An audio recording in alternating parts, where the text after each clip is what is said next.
that was bigger for me as the George Floyd summer. Like that's when I started to become so huge, conventionally described as racist, I guess would be the best way of putting it. Like, obviously I don't hate black people, but most people would describe me as racist. I mean, I definitely agree with Christian. Whoa, Josh. All right. No wonder that was how you guys were going to do your garbage. That is wild, Josh. You agree with Wagner. Oh my goodness. Sorry guys. We get like these submissions. We don't have to deal with them sometimes. We're having trouble streaming somewhere, Rob. Locals is having a hard time. That's not good. See if you can fix that. Can't fix it, but Josh, it's been a while since we had you on. For anybody that doesn't know Joshua Charles, I can't imagine that. You're one of like the people that watch our show. You are the favorite breakout side character, or you're like our Frasier to Cheers. Like people consider a dubious honor. Well, everybody knows I discovered you, so. Well, you discovered the Earth is round, Anthony. So he's not sure about that one, but he knows you discovered the speed of light. You discovered the power of the atom. I did discover we never went to the moon. I'll say that. But all joking aside, this was your first papal election as a Catholic. How did you feel witnessing all eyes on Rome as a Catholic for the first time? It was fun. It's a little scary given some of the candidates on offer, but no, it was very exciting, and I'm very cautiously optimistic about Pope Leo right now. So we'll see what happens. It has been nice not waking up every morning to a new headline of something getting Anna. Oh man. I've got Anna said Hitchborn still beats me out. He's on here a lot more often. I love Hitchborn. Michael's a dear friend, so he's hands down. He's brilliant too. The favorite AB guest. Like people go, right. Yeah, I need to do one together.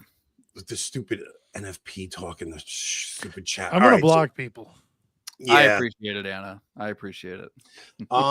So yeah, it was because you came. All right, so you came in 2020, and which was like the height of COVID, and it's the world. No, I came in 2019. 2019, right before it. Yeah, right before everything hits the fan. Summer before, yeah. And but you came in Easter 2020, didn't you? No, July 2019. So you had a normal year. I put into 10 Easter 2020. Okay. Because of the events of those years. Yeah, it's just been a wild couple of years. So what have you guys been doing over at Eternal Christendom? Oh man, tons. Sorry, I'm a little low energy today. Just it's a lot of work, but it's good. Nothing to complain about. It's just finished a huge upgrade of the website. We've we're not just a podcast. I always tell people to go to our website, eternalchristendom.com, because if you go to Becoming Catholic, which is at the very top of the homepage, we've got about 1.3 million. Thank you, Cigar Mode. I appreciate it. Yeah, I'll get to that in a little bit, but I appreciate that a lot. All this stuff behind me, I'm basically systematizing all the receipts from the last 8 years of research. But I also had about another decade of research into other great sources before that. What's a White Claw? Is that an energy drink? What's a White Claw? No, guys, you got to understand something about me before we go more into Eternal Christendom. My entire life, there are so many pop culture things that people ask me about. I'm like, what is that? I just don't know. Seltzer. Is it a beer? That's what I thought. That's what I seltzer. thought. I was pretty certain it was something alcoholic. And is that Miss Casey, like the one whose husband does amazing apologetics work? Yes. Oh, that's great. I hope we can meet at some point. But I know the Roman it was. I was a Protestant of multiple varieties, Christine. But one thing he wasn't was a drinker, apparently. No, I've never been much of a drinker. There was one time I purposely got drunk, which was my 21st, purely out of curiosity. I was like, what on earth are people so into this for? And I'm not proud of it. I brought it up in my first confession, but I understood why people were into it. It certainly dulled my conscience, and nothing beyond the drunkenness, of course, nothing sinful occurred, but I could see how something sinful could have easily occurred under my state of mind. So I get why people do it, but I know that's not what Miss Casey was advocating for. But why does seltzer give you an energy boost, or is that what it does? Well, when I'm having there's been a few times where I was on the show, was a little tired, and I had a White Claw to pep me right up. I think that's all right.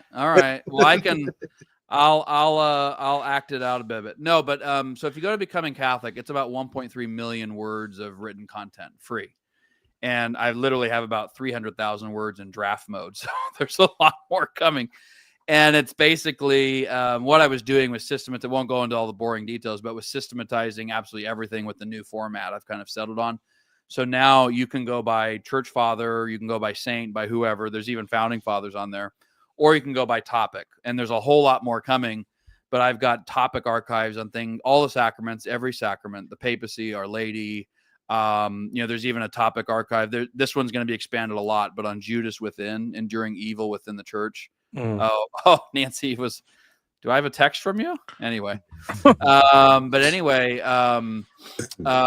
all the, a topic archive on abortion, on homosexual behavior, on, we even have one about, the conversion of the empire. There's going to be a whole lot more added to that one.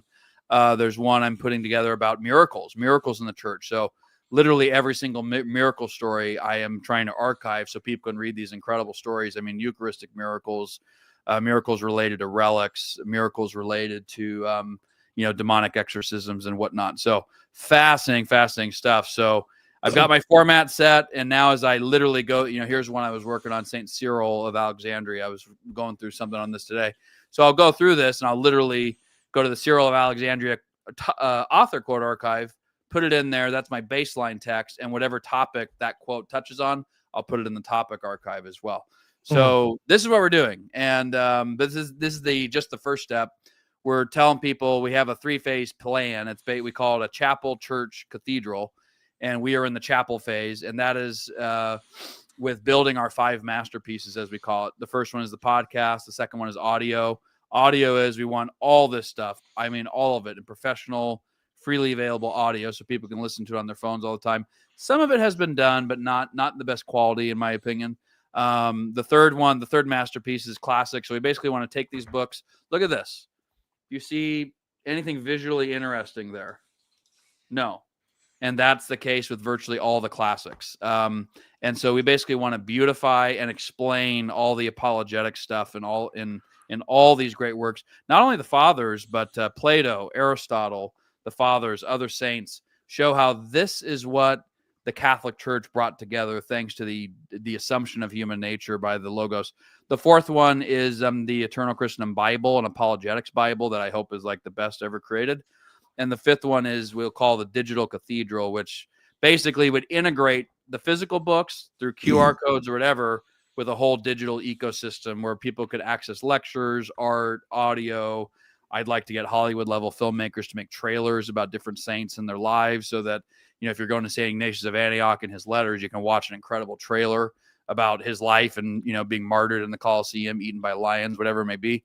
So it's a big vision. But the first part, you got to start small. So the first part is all this Becoming Catholic research, which is going to be ongoing throughout the entire life of Eternal Christendom and the podcast. And we call this our chapel phase.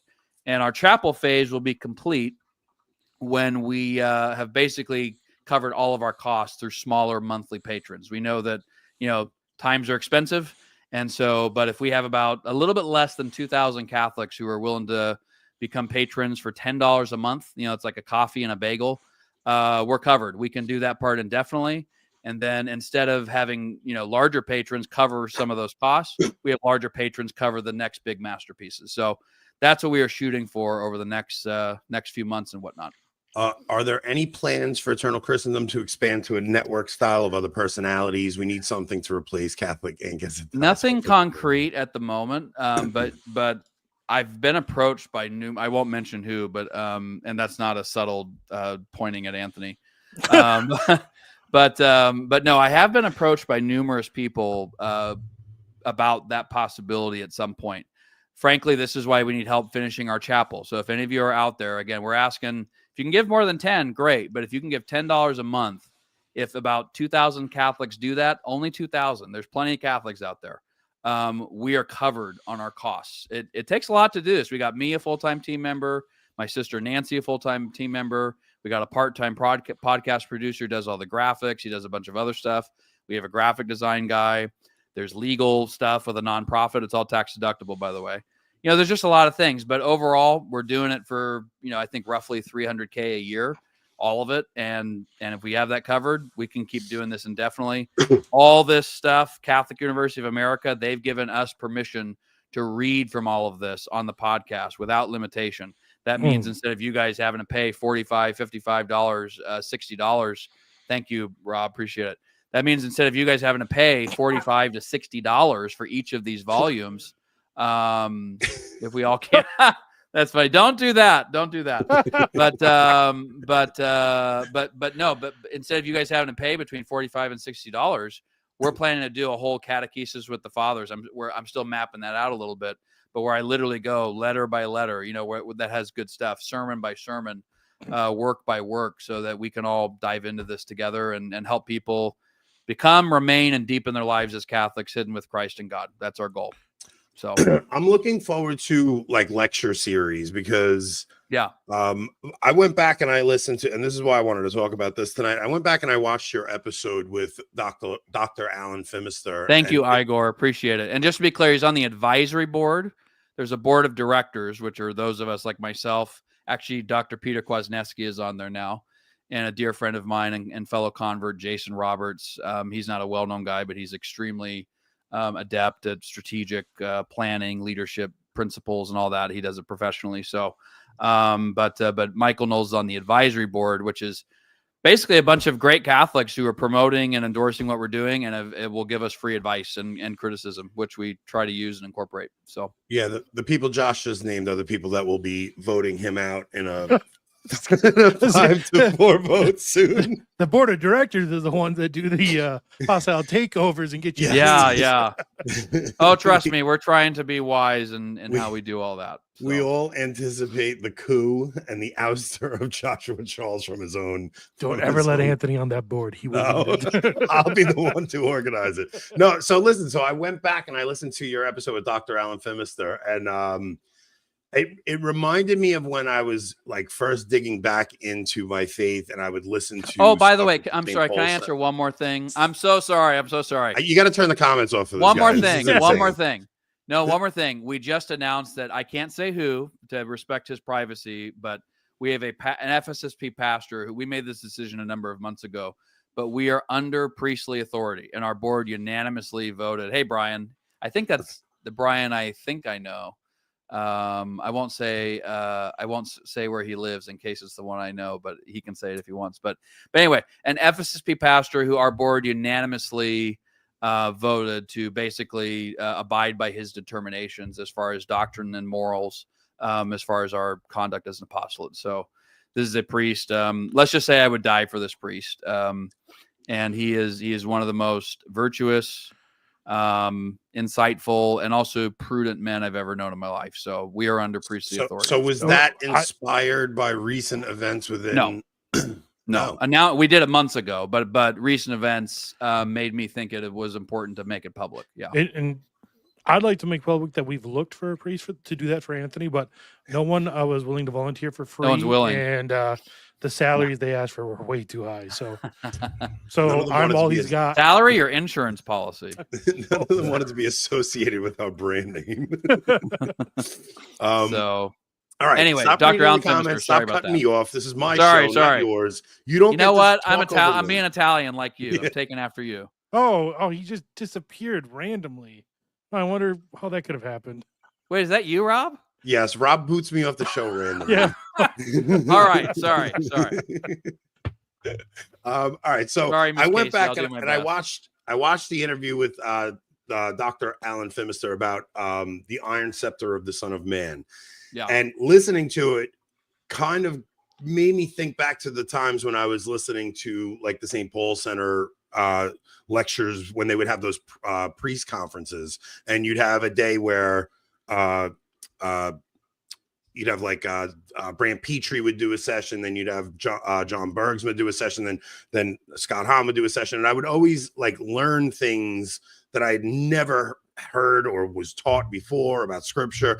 And when I went back and listened to it, there was so many, like I've read a bunch of things on the prophecy of Daniel and the dream of Nebuchadnezzar about the idol in his dream with the head of gold, the chest of silver, and the body of bronze, and then the feet of iron and clay. And I never picked up on the fact that the feet are of iron and clay signifies the split between East and West, and how that empire would actually be divided. Partly weak, partly strong. Yeah. And that was one of those things. And then the other thing was the temple itself. One of the most interesting things in that episode, the temple itself is made up of the Holy of Holies, the the inner court, which is only for Jews, and then you had the outer court, which is the court of the Gentiles, which God wanted a place for the Gentiles to come and be able to worship him. And them setting up the money tables within this outer court was an inherent rejection of the idea that the promises could one day go out to the Gentiles. Yeah. But then they were cavorting with the Gentiles to produce a certain coin. Yeah. You know, that but just the fact wouldn't violate, idolatry laws, but did. So just the fact that they were doing this act of okay, so the coin was a half shekel, right? They so anybody that wanted to buy a lamb for the sacrifice of the Passover had to buy the lamb with a half shekel, and that was because I get whoever was running the temple, I don't know if it was the Pharisees or whatever, they said you couldn't use a Roman coin because it had Caesar's image on it to buy your lamb for the sacrifice. So you had to buy this half shekel. Now the half shekel stops being minted around the time when Christ comes. So they go to the temple, go to Rome and ask if they can mint the half shekel themselves. And Rome says no, but you can use this mint. And on the half shekel, there's an image of Baal. So they're telling the Jews they can't use the Roman coin because it has Caesar's image on it, but they use the half shekel that has Baal's image on it. So they're still participating in idolatry in that aspect. And the fact that this like unholy act is happening in the outer court of the Gentiles is this implicit rejection of the covenant going to the Gentile nations. Yeah. Yep. It's like Jonah manifested in the temple. Like, I'm not going to go to the Ninevites. So what I thought we could talk about tonight, I saw Joel Barry tweeted recently. Actually, this is a year or two ago, but he said, no, this is a year or two ago. He said, Western civilization was invented by the Greeks and the Jews while white Europeans were still naked savages dancing around campfires. And it's, I think part of the reason people have this perception is because so much of our Catholic apologetics are geared towards answering Protestant biblical arguments and not nearly enough focused on the story of how Christianity spreads after the ascension and after the book of Acts concludes. It's almost like there's this empty gap for 2000. I mean, Catholics kind of have a little bit of an understanding of church history, but that period after the book of Acts closes is, to me, the most exciting part of the story, even though it's not in Scripture. Yeah, I mean, this is part of why the Eternal Christendom logo is what it is. There's a cross in the middle. There are the 10 commandments with an aleph and bet, the Hebrew for the 2 tablets, representing revealed religion. And then there's a Parthenon representing Athens, Greece, philosophy, reason. Then there's a Colosseum representing Rome, law, institutions. And it's meant to exemplify that there's this essential narrative about history that I think most of us have lost. Paul says in Galatians 4:4 that Christ came in the fullness of time. And part of that fullness of time that the fathers describe, what is that? Rob's muted, What is so that, I can't Rob? see what it is. What was that, Rob? Someone was just asking what the painting was behind me. It's a painting okay. of. I thought it was Saint- relevant to what Josh was saying. It's all right. No, You guys just no. just like putting the brakes on this whole show. I tonight, know. folks. Sorry. But it's meant to tell that story because it's a grand narrative that most Catholics haven't been told about, but it's in the fathers. You know, for example, Saint Cyril and Saint Augustine. If you go to our logo page, that kind of explains the logo under the About Us section. We have these great quotes from Augustine and Cyril, so a great Eastern and a great Western father, both explaining the presence of Latin, Greek, and Hebrew above our Lord's head on the cross in basically the exact same way. So clearly this was a widespread tradition. It basically showed that Christ, by assuming human nature, was assuming, and basically he was bringing together revealed wisdom, philosophy and reason, and practical wisdom. So represented by the Jews, the Greeks, and the Romans. And something that Joel Berry quote left out was Rome, and how God providentially used Rome to prepare the world really for the arrival of the Messiah. So this is a story. I think it's very, very important to situate, the doctrinal assertions of the Catholic faith within this narrative of the Catholic faith, within the story of the Catholic faith. I'm working on a podcast episode. It probably won't be for a few weeks or maybe even months, but in the intro section of St. Augustine's The Harmony of the Gospels, book 1. It's this amazing laying out of this narrative where he's showing both Jews and pagans that the Old Testament scriptures of the very Jews who rejected Christ portend the coming of a Messiah who would destroy the heathen gods through the Roman Empire.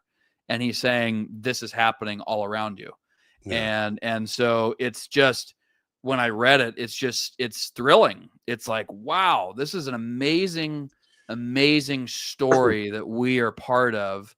And it's why a Catholic doesn't have to blush about taking wisdom from Plato or Aristotle or, plundering the Egyptians, as St. Augustine said. All truth is God's truth, is Christ's truth. And to the extent it's true, we have nothing to fear from it. It's Catholic. Yeah. True. So the early church, right in the first few centuries before the Roman Empire collapses, though, especially as the emperors convert, right after Constantine converts, there's this very important idea that there is one empire, and this idea of Christendom, right? And it comes from Daniel's prophecy about that, the stone kind of shattering that image and covering the world like a mountain. So this understanding that there's going to be this one empire that covers the earth, and it's going to be Christendom, and that gets shattered right around the time of Augustine, because the Roman Empire essentially falls, right? Yeah. Well, the Western Empire. Yeah. Yeah, that's true, because it continues on in the East for another 1,000 years, right? You could argue, yeah, to the 1400s or so. Although it is interesting, man, this gets into so many topics. I would have prepared a bit more on this because there are details that I don't always, I need to refresh myself on, because I'm constantly studying new things for new content. But, and by the way, everybody's been asking me about part 2. I seriously get comments on X, on Facebook, on YouTube about when are we doing part 2 with Dr. Phimister on the Church of Rome. It's happening. He's been in the process of a big cross-country move. So I've been waiting for him to kind of get settled with his family. For anybody who has sold a house, I have not. But for anybody who sold a house, it can be kind of a stressful, time-involved process, and then moving halfway across the country. So we're almost there. We're almost there. And in that second part, we'll be discussing more of the eschatological aspects. But this goes into something we've talked about often here, the restrainer of 2 Thessalonians 2. It's this mysterious thing that Paul refers to that holds back the coming of Antichrist. And many fathers thought this had somehow to do with Rome. So it's very interesting. There's many, many different threads to this, but I think the one who synthesizes it all the best is probably St. Thomas Aquinas in his commentary on 2 Thessalonians. He basically says, well, the Roman Empire is gone, so what is it talking about? And he said it was obedience to the Roman Church. And, you can find other saints. I found some stuff from St. Bruno of Cologne, the founder of the Carthusians. I think he was just a little bit before St. Thomas. He basically, he didn't, I don't recall him, I think he actually did identify it with the restrainer, but he basically said that Antichrist couldn't come now, meaning in the 1100s, because if he did, he'd find a bunch of Christian princes who were obedient to the Pope, and that would restrain his wickedness. He said, but when he does come, that will no longer be the case. There will no longer be princes submitted to the Pope, Christian princes submitted to the Pope. So, and that's also been an interesting thing, because I've always heard, well, everybody thinks their time is the end times, and that's just not been true in my research. There are times when different saints and even fathers think that it's closer to the end, and they were incorrect. But many of the fathers and saints that I've actually dived into, they don't seem to necessarily believe that. Sometimes they'll just flat out say it can't be now because XYZ hasn't happened yet. And interestingly enough, the things they say haven't happened yet, and therefore their time couldn't be the end, have arguably happened now. Yeah. so it's very interesting. Yeah. Augustine's city of God is essentially that, right? Because the Roman Empire is collapsing. He's witnessing the collapse of the Roman Empire, and a lot of people are probably thinking the end of the world is coming. But Augustine's like, no, because you're seeing the spreading of the altar throughout the world, and you're seeing altars and the pagan gods are being crushed everywhere, and you're still seeing the gospel being spread around and going forth upon the earth. So Daniel has this line, I think it's in Daniel 7, where it talks about the kingdom being given to the saints of the Most High. And so there's this idea that St. Thomas presents that basically this fourth kingdom, the Roman one, is assumed by the fifth kingdom, the Messianic kingdom. And people need to remember that the basis for the solidity of the church on earth, to the extent it is solid, is the completely solid establishment of the church triumphant in heaven. So Christ is reigning from heaven right now in a visible physical body. That's what is happening. So the kingdom is always and always growing, and that kingdom above will eventually come down, and there will be a new heavens and a new earth. So while the fortunes of, the church militant, I guess, which we could think of as an outpost of the church triumphant, the fortunes of the church militant will get to a nadir. They'll be the worst they've ever been, prior to and then during the time of Antichrist. But really, that's just a prelude to the church triumphant being completely and eternally triumphant. So it's like, as things appear the worst here on earth, they're actually getting closer and closer to the greatest triumph of all time, and then the end of time, as we enter into eternity. So just something for people to keep in mind. Yeah, one of the few topics you and I have talked about. Can I thank Megan really quick? Megan, that is extremely kind of you. $50 a month. That's very, very kind. Thank you. Megan. I just wanted to thank you for that. For signing up for $50 a month for Eternal Christendom. It was You're very the awesome. worst. Hey, man. No, I'm kidding. That's the whole point. And just so people know, just a side note, I've occasionally been accused of being a grifter. I won't say how much money I made, but suffice to say, I make less than 30% of what I made after coming out of the White House as a head of a nonprofit. So it's if I'm grifting, and then it's a very I really peculiar type of grifting. I really don't like when people say that, because first off, you're asking for donations to the organization. Like, you don't get that money. This is going towards the work that you're doing. You draw a salary, and your salary is set, and it's voted on by a board. Like, there's nothing you're doing. I don't vote on that. Yeah, that's the point. And also, people that do this kind of work deserve to be paid for it. I mean, people enjoy watching. You guys are all giving $18 a month to Netflix and HBO and all this other garbage. If you're sitting and enjoying content for hours a week, why would you not want to pay for the people who are producing good content? Well, so, when they're helping us, they are helping us provide all this for free to others. That's kind of, I agree, Brian. No, thank you. And I get people's concerns, professional Catholics. I get those concerns. I think there are. I coined that phrase. Yeah. Well, there are people out there who I think have used and abused being Catholic to make a profit, and I'm not going to speculate. It's out there on occasion, and I get that.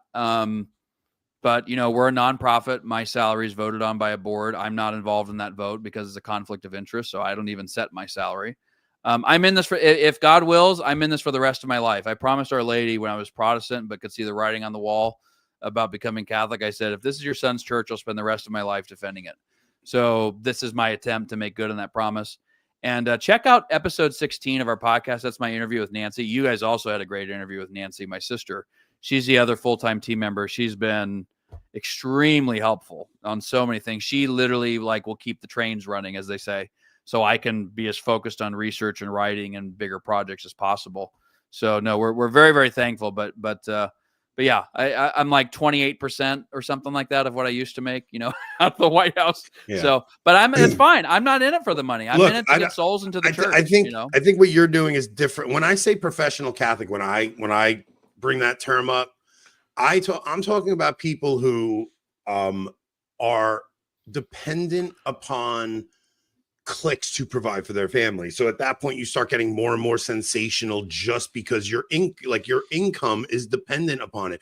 Then now you're audience captured and you're not saying what you actually believe is true because you're worried it might affect your income, things like that. Yeah. That makes me nervous for anybody in that position.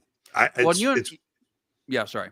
No, it just makes me nervous and it's not because even I think what they're doing is necessarily always wrong. It's that I've seen people lose their faith, a lot of people, and what happens is you just go into the faith becomes a job, and I don't care what you do for a living, it gets tiresome. Like professional baseball players get tired of going to practice, and that will happen with the faith if you're just the way you provide your living. Well, look, I think at the end of the day, we're in an impoverished time. So, the corporal works of mercy are obviously extremely important, helping support the poor. We see ourselves as supporting the poor of spirit who've not been handed on the faith, who've not been handed on any of this cultural heritage. And to the extent people are willing to support us, again, about 2,000 Catholics at $10 a month, that gets us, at least for where we are now, that means we can produce this podcast and do this research and add all this free written content indefinitely. And we're also in California, which is, partly our fault, but it's just providentially where God placed us. We ask Father Sarah, Saint Father Sarah, for his prayers all the time. But yeah, it's we're in it to get souls, and like we say, and yeah. Coach P is trying to drag the locals portion out of us on YouTube, but no, the reason I say that is because I just recently had Eric Salmons on, and we've had Father Maudsley on, and we've had but I'm interested to talk to you about that topic because I want to hear what you think of it from the story perspective. And I think so many people miss it from the story perspective. And they get too caught up in the politics of it. Like Eric Salmons was so caught up in us giving money to Israel. I don't care about any of that. I don't care about usury in this episode. I want to talk about the actual story of what the older brother plays in the eschaton, essentially. So I do want to get into that, but I was going to save that for the other side. So one other comment. I kind of blanked on it, but then no, I mean, we could just do an AMA if you want to just answer comments, we can. No. It's what I was going to say. Just it was in response to something you said, because I think you're totally right. Our YouTube channel, we're in 31 episodes, and we're already above 16,000 subscribers. I know for a fact we could grow even faster if I was constantly doing reaction videos. Yeah. But this is where it's actually a weight off of my shoulders, because our brand, such as it is very specific. As I said earlier, we want people to become, remain, and deepen their lives as Catholics, hidden with Christ and God. And we have other parts about our mission and whatnot where we're very clear. It's about the great tradition, getting people in these sources. Even if it's miniature bits, I'm hoping we can start a text service where every day there's a daily quote from the fathers or a saint or a great philosopher or whatever from Eternal Christendom. This is the treasure. So I have to sift through all of this, and I do it gladly, to collect the gems, the gold, the silver, whatever, and put it on a platter for people for free. That's just how I'm gifted, right? That's how I'm wired. So by me offering that gift, there can be other people who maybe make a good living or whatnot who offer their gift. And by doing that, we both produce more talents than God gave us, right, for the kingdom, so that hopefully we can hear, well done, good and faithful servant. But yeah, I think the world we're in now, I mean, heaven and hell are real. And I don't want to have to stand before our Lord and him ask me, why were you constantly just trying to instigate people? Why, instead of focusing on the true, the good, and the beautiful? That's what we are trying to do.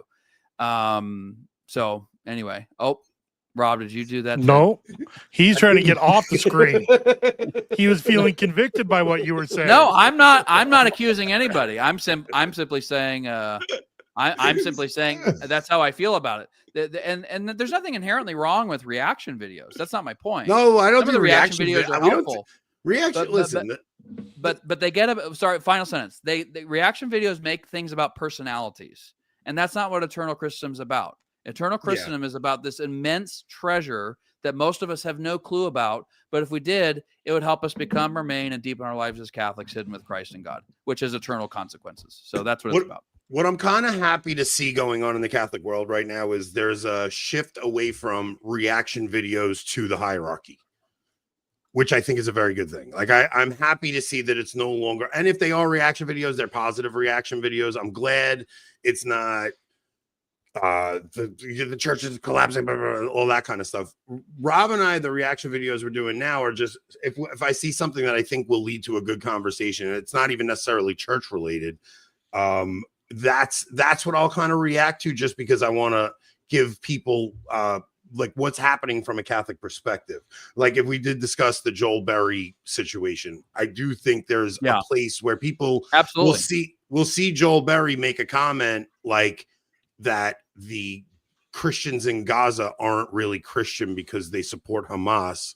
Yep. For a guy in the comfort of his home in America making millions of dollars to criticize people living under a horrific situation like that and say they aren't Christians because they don't, they're not Zionists, essentially. Yeah. Like that's actually what his position is. They're not Zionists, so they're not Christians. I do think people need to hear a proper understanding of what is going on with that. 100%, so there's a place 100%. for it. I agree with that. Yeah.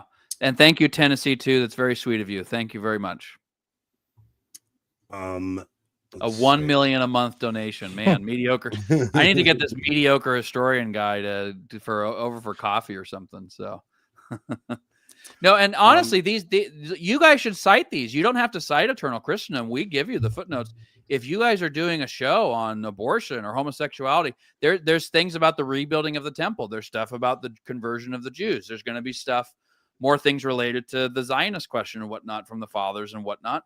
This is meant to be a resource for everybody. We don't need to get credit. We're just doing the work of getting it all in one place. And you'll see at the top of like every one, it says updated July, whatever.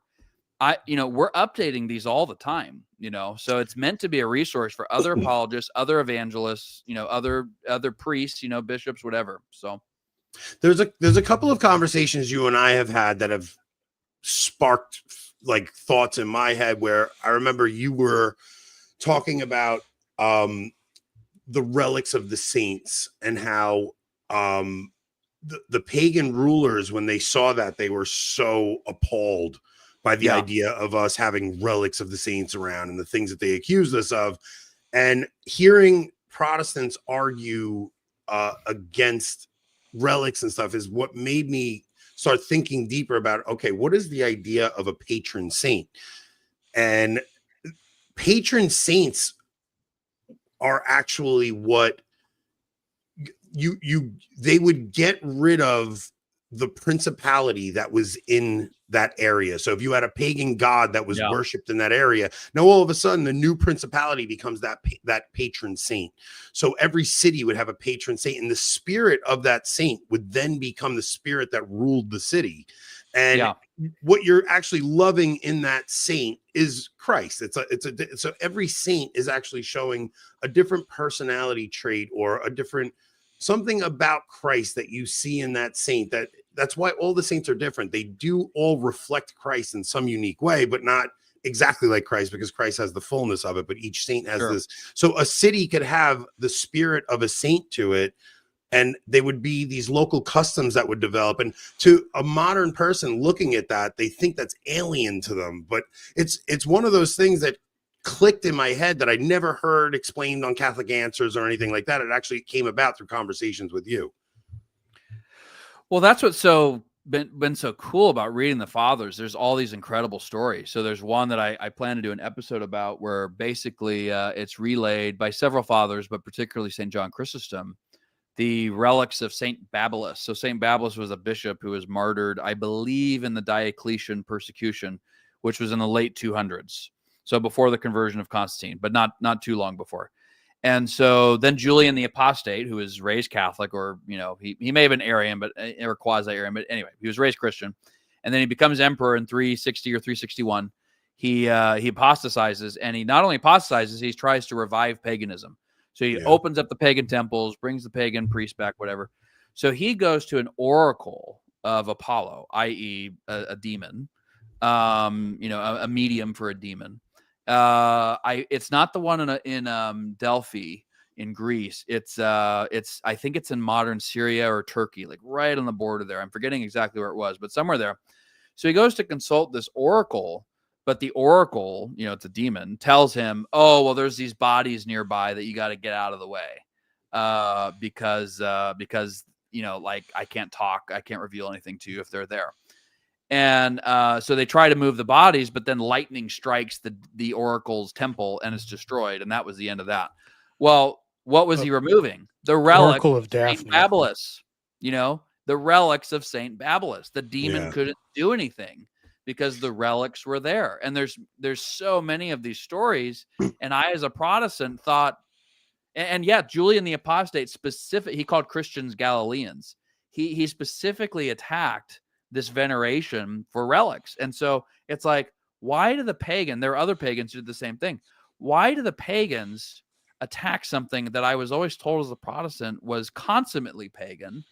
And it's the church that's always doing. So my Protestant narrative collapsed. And I found out a bunch of, frankly, kick-ass stories from our ancestors about fighting the demonic. So, yeah. Yeah. And there's a way that, look, if you get into a conversation with a Protestant who's trying to throw Bible verses at you, I guess you do need to know how to combat those through scripture and stuff. But explaining to, even seeing practices that all people, like secular people, do, right? And especially Protestant people, seeing they'll mock us for having sacramentals, things like that. And we were watching a video of a guy at a baseball game at Wrigley Field scooping the dirt up at Wrigley Field to take home with him. And it just dawned on me, like, that's a sacramental. This guy's taking a sacramental of his secular religion, and he'll probably go home and be a Protestant and tell us that we're crazy for having holy water. Exactly. But it's the same thing. This religious instinct is in all of us, and Protestants have it too. They just replaced it because their understanding of grace and nature is so disordered that they don't see how grace perfects nature and that these things are very important. Tim Gordon, if you think about it, the practice of keeping a cremated loved one in an urn on your table, I mean, you're just keeping relics because you think everyone's a saint. You know, you're just keeping a relic of a family saint on your table. And the same people that will tell you that Mary can't hear your prayers, when their mother passes, the first thing they'll do is, Mom was smiling down on me from heaven. Oh yeah. And it's just instinctual for all of us to have that, but it's intuitive. And I think the church early on had that intuition and saw it, and then God granted these little miracles when we would keep the relics of the saints around, and when people would pray a novena to a saint, God would grant these miracles so that you would develop a devotion to that saint. And that's actually how the understanding of the communion of saints develops through the centuries. KB said Anthony is more insightful than Rob gives him credit for. You know, Anthony, this is the only thing I'm going to say nice publicly for 6 months. I actually agree with KB. So, well, Josh is gone. I have my moments. It's not. No, I agree with Rob that Anthony can be quite ridiculous on occasion, but no, I do think Anthony does have some pretty darn good insights sometimes, and I appreciate it. So look, you have to do the humor and the goofy stuff at times, because that's kind of what we try to do on this show. Right. But there are times calumny, the slander, the sins of the tongue. Yeah, settle down. You got to do that. Calm down. Wow. Relax. Wow. But there are times for deeper discussion where I do like having conversations with people who are a little level smarter than me, and then having that conversation with them will give me a little bit of an insight into something, and it's something that I get to work out on air, and I find those conversations to be my favorite. Absolutely. Yeah, no, so I give you credit, Anthony. I don't need your credit. I just want the audience to be entertained. I know. How about even the I think is it in Matthew 24 where Jesus tells the apostles that they will sit on thrones judging the 12 tribes of Israel. Apocalypse, Matthew 12, you said? I thought it was Matthew 24 when at the destruction of the temple. No, I believe it's Matthew 24. I'm sorry, Matthew 12. Excuse me, Matthew 12. Yeah, Matthew 12. I thought it was when he was prophesying the destruction of the temple. I can look it up. Yeah, look it up because I saw that as the same thing as patron saints being the principalities governing these. Like you will sit in thrones as principal. And when St. Paul talks about we are not up against flesh and blood, but principalities and powers. Yeah, the saints are it's the church spreading on earth that is defeating those principalities and powers. And it kind of goes into the restrainer thesis you talked about with us that the first and second time you came on, where as the Spirit of God. Matthew 19. We were both Luke, Matthew 19, Luke 22, and then Apocalypse 20. Yeah. Okay. So as the Spirit as God's Spirit is covering the earth and the church is spreading and they are developing these devotions to the saints, they become these principalities, and the devil is then restrained for a period. And it seems like we're in a time where the restraints are being lifted off the devil. Yeah, I think Apocalypse 20 provides the grand narrative of history post-incarnation. So verses 1 through 3 are describe the angel of God, and I think it's Christ, and many fathers interpret it as Christ. They don't necessarily interpret that verse in Apocalypse 20 as Christ per se, although many do, several do. They describe Christ in other places, and binding the strong man and binding the dragon. They describe it similarly in other commentaries. So 1 through 3 is this great dragon is bound and he's thrown into a pit, not to hell, thrown into a pit. And then at verse 4, it says thrones were set up. That's awesome, Ethan. That's awesome. But in verse 4, it talks about thrones being set up for those to whom judgment was committed. So that's the bishops. That's the apostles and their successors. And that's verses 4 through 6, I think. Then at verse 7, it talks about the dragon being released for a brief time to bring Gog and Magog against the city of God, so the church. And then Christ returns and he is judged and cast into hell. So if somebody put a gun to my head and I had to pick, I'd say we're at about verse 7, or somewhere right at the edge of verse 6, getting into 7. Yeah. So, but I could be wrong. It's not blackpilling. Okay, so every time I try to get into talking about this stuff, I always have Rob knocking me down and telling me, "Oh, nothing ever happens." I'm sorry, it's just fun. I find it fun. And I need Brian. Thank you very, very much. That's very kind of you. I need somebody on with me that's willing to go kind of where my mind is going, because I see all hell breaking loose around us. And I feel like I might be the only one. I don't know. Hey, the Roman, I know you're probably joking, and there's some truth that, but no, I mean, I'll refer to what I said earlier. Let's say this is true. Let's say we're in about verse 7. So we're getting, we're obviously closer to the end than when Christ died, obviously. But let's say that it's within our lifetimes, which I do think is a possibility for a multitude of reasons. I'm not going to set dates. The church solemnly says we shouldn't do that. But so Christ says that no man knows the hour, but he also chastises people for not knowing the signs of the time. So there's got to be a healthy medium. But if we are in that time, that means that the church is literally at her absolute biggest and is about to peak. The end times come when all the elect have come in. That's the point. All the elect from the four corners of the earth have been brought in. That's why the restraint is no longer necessary, because the passion of the church, it dies, it resurrects. Boom, it's all done. We win. So it means we're closer to the ultimate victory, actually. And there's nothing to blackpill about. Look at it this way, guys. If Josh is right, your monthly donations to Eternal Christendom will not go as long as you think they will. No, we're helping. No. If we're helping bring in those last elect into the church, by going into the tradition.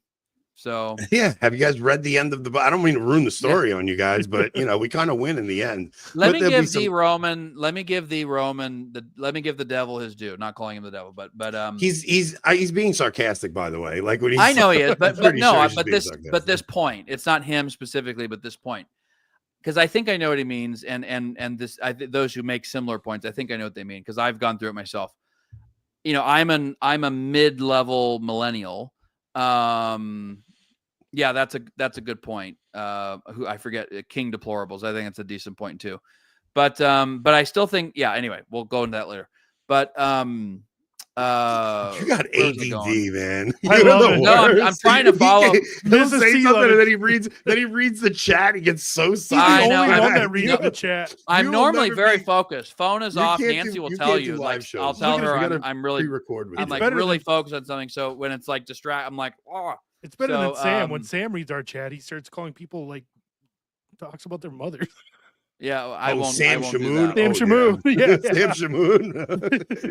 Shamoon. Are the books no? They're definitely real. Well, Andy, Mike, Rust. Mind. Yeah, they're definitely real. I totally am blanking on the point I was making. The end times we were talking about, and if we're coming to the end of the story, people converting, all the Gentiles coming in. I was going to say even the idea that the church is no longer really doing missions like we did in times past. Like there's not really a missionary church anymore.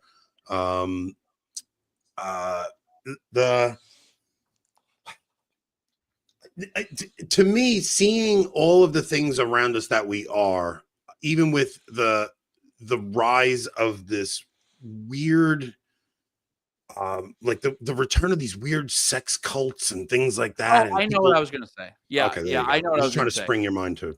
As an American, born in 1988, I grew up in the tail end of Reagan's presidency. We're about to beat the Soviets, supposedly at least.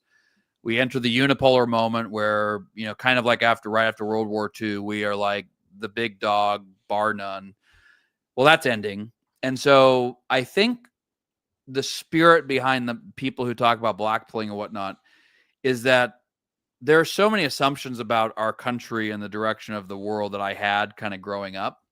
Some of that was just childhood naivete that we all have.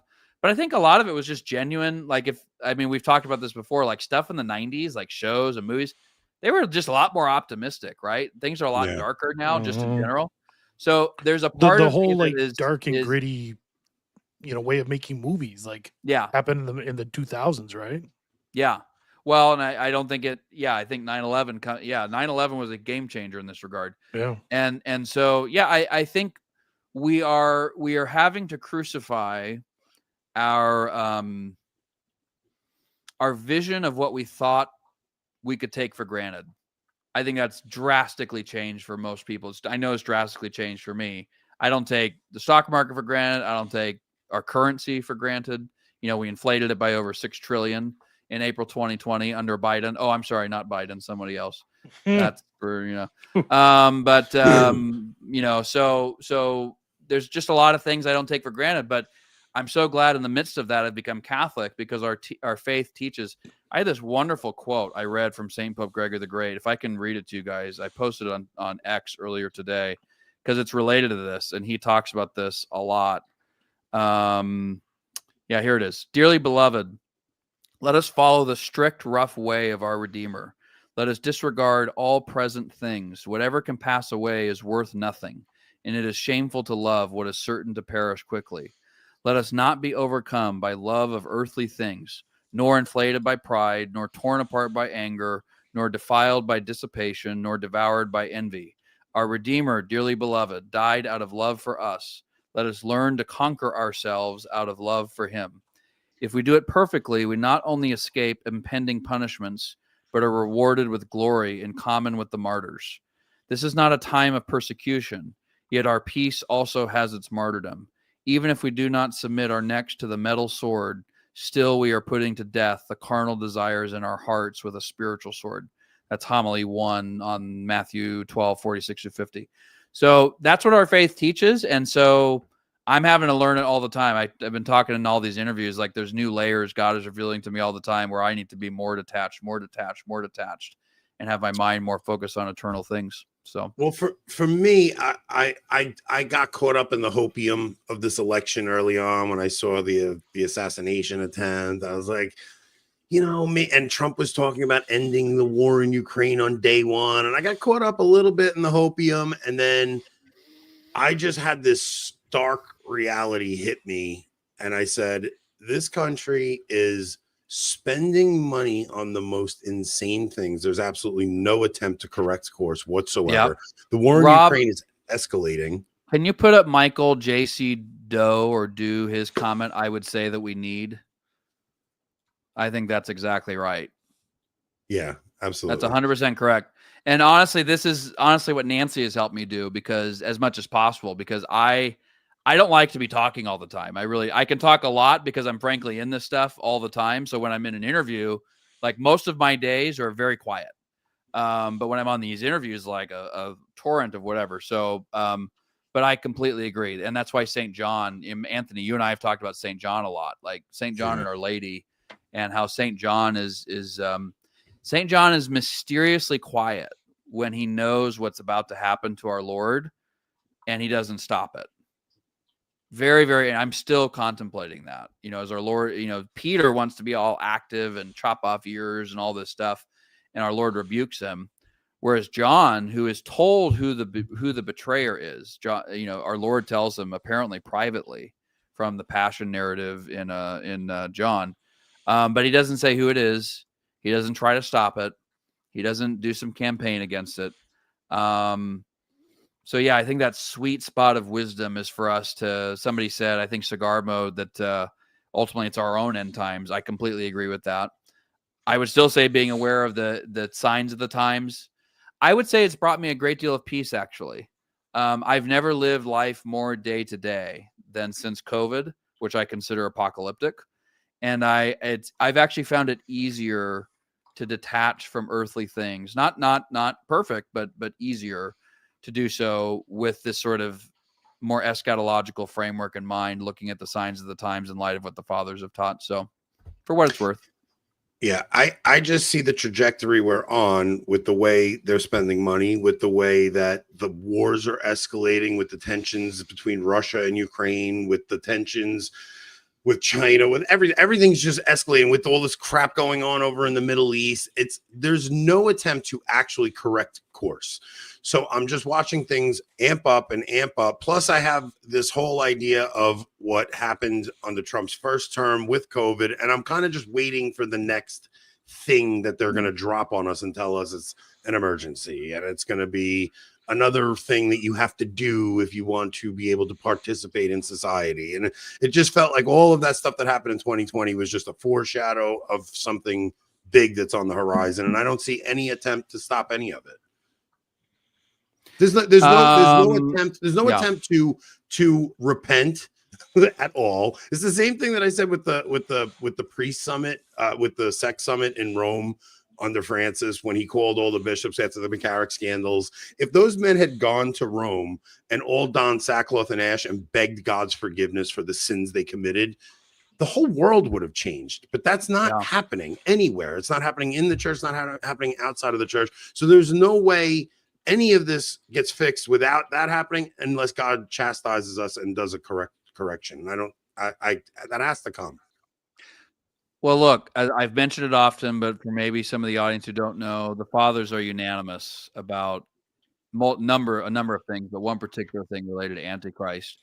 And what the fathers are unanimous about is binding per session 4 of the Council of Trent and the creed issued by Pope Pius IV, which was my oath upon coming into the Catholic Church. Thank you, FSSP.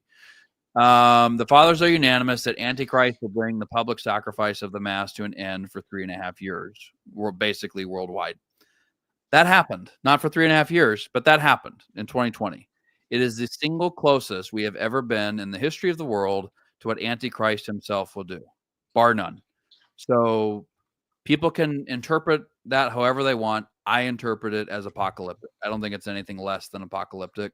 And some people Some people's red flag came with Epstein. Mine came in 2020. So I'll leave it at that.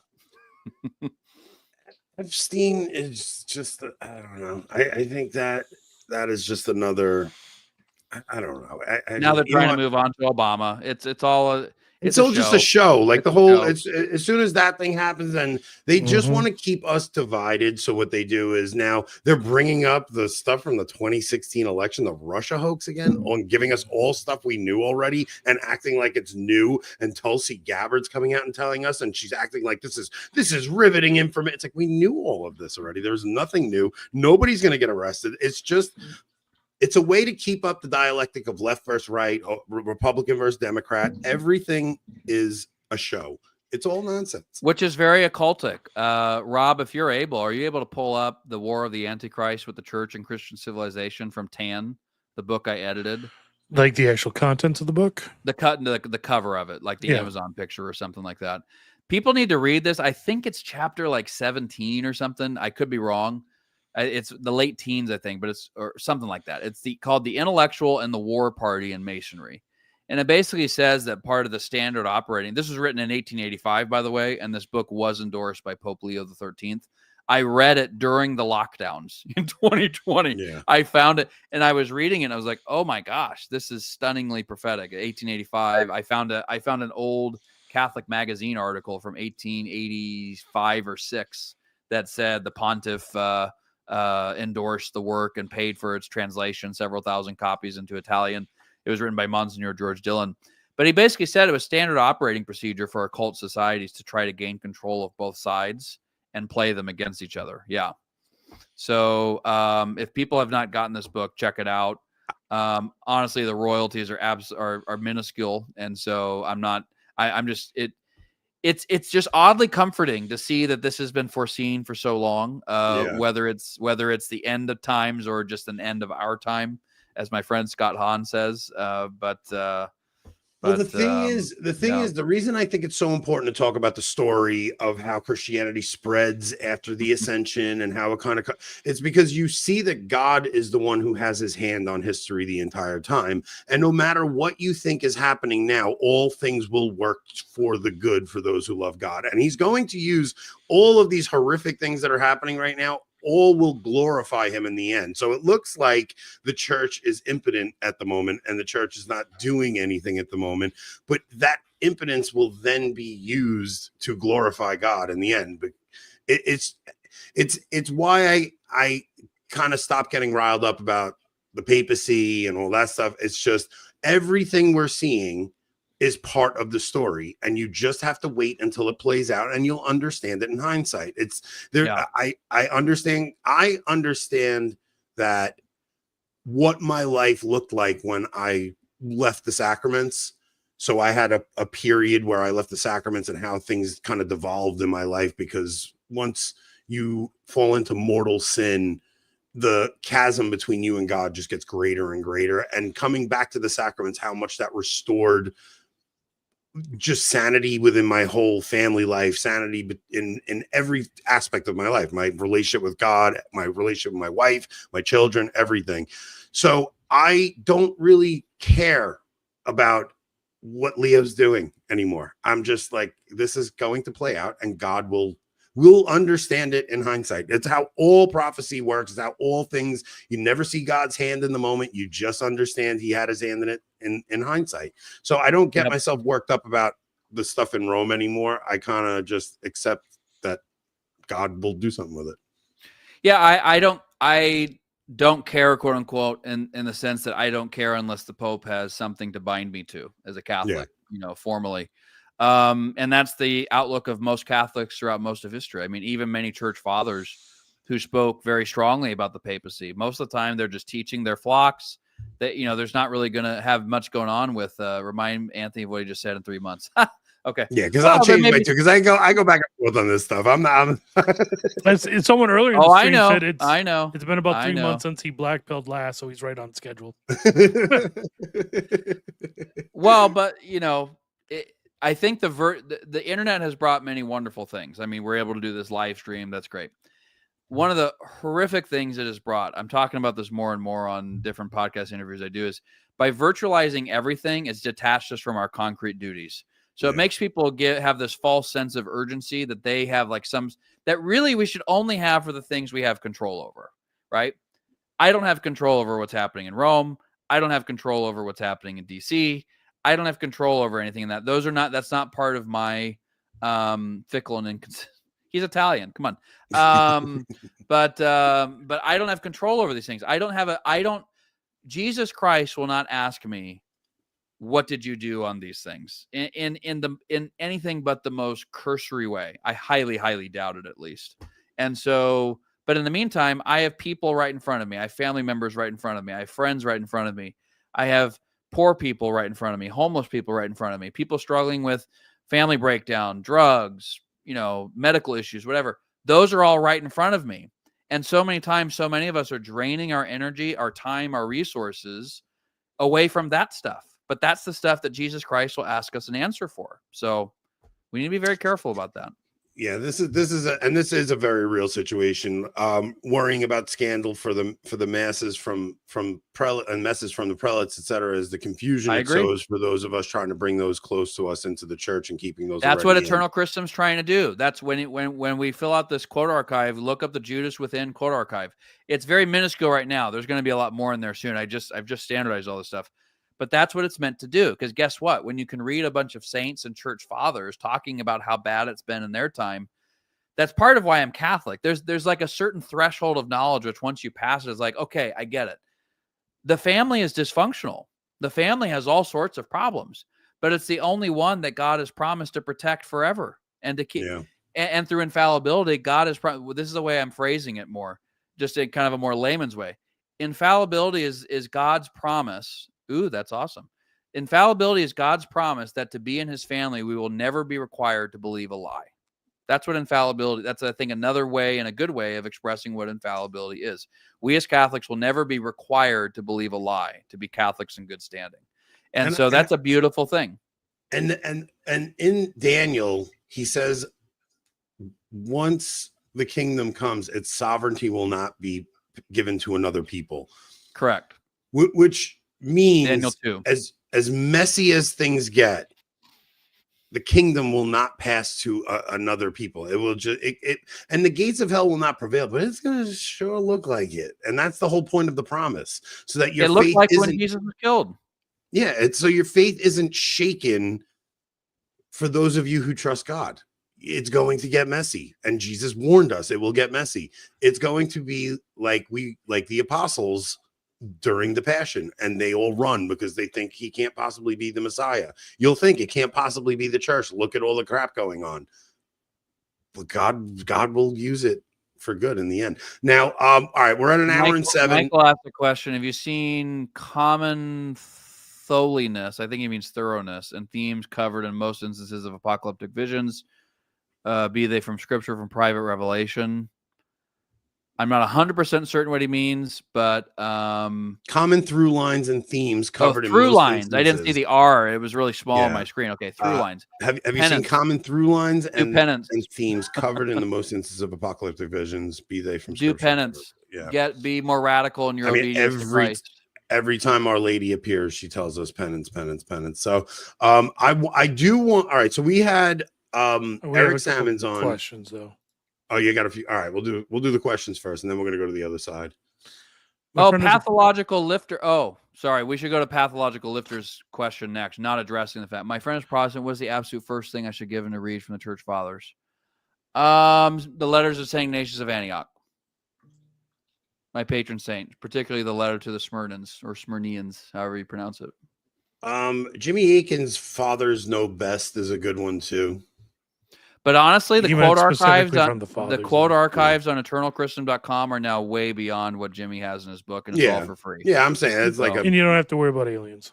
Yeah, I love that book. I endorse it, and I give it. I suggest it to everybody.